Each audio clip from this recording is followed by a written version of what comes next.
Long ago, in the time when the old Ghana Empire stood like a jewel of the savannah, a mystery bound its people to wealth and abundance.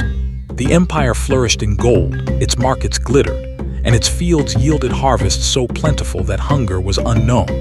The rivers that coursed through the land shone like silver threads, carrying life to farms and villages.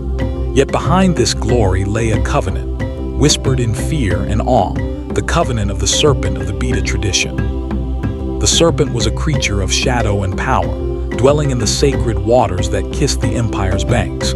His body coiled like mountains, his eyes burned like molten fire, and his hiss was the thunder that shook the skies. To the serpent, the empire owed its fortune. In exchange for prosperity, he demanded tribute not of gold, not of cattle, but of human sacrifice.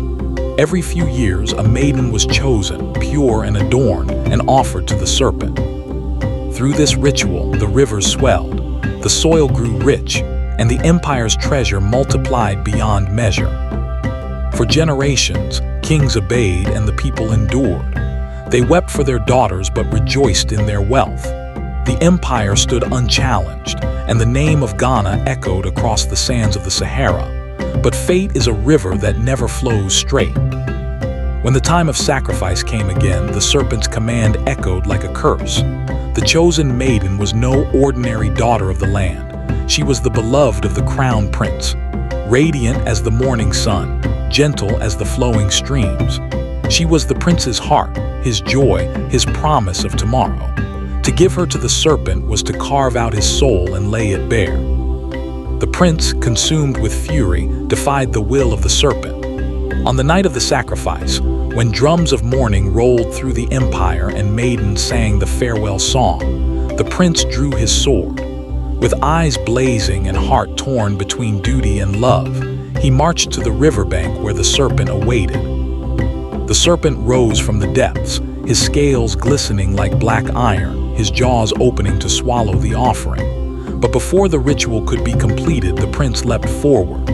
With a cry that split the heavens, he struck, and his blade sliced through the monstrous head.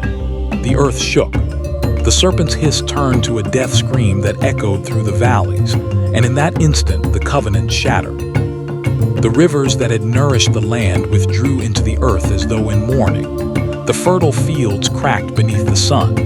The golden wealth of the empire dulled, its luster fading. Where once life had flowed, silence spread. The people wailed, for their fortune was lost. Yet in their sorrow, the prince stood defiant. He had slain the terror that ruled their lives, even at the cost of their prosperity.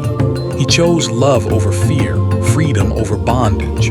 Though the rivers dried and the empire's greatness waned, the story of his rebellion lived on. So it is told. The fall of Ghana's golden age began with the blade that severed the serpent's head. A tale of sacrifice, defiance, and the price of freedom. A reminder that no kingdom, no matter how prosperous, can flourish forever upon the blood of its children.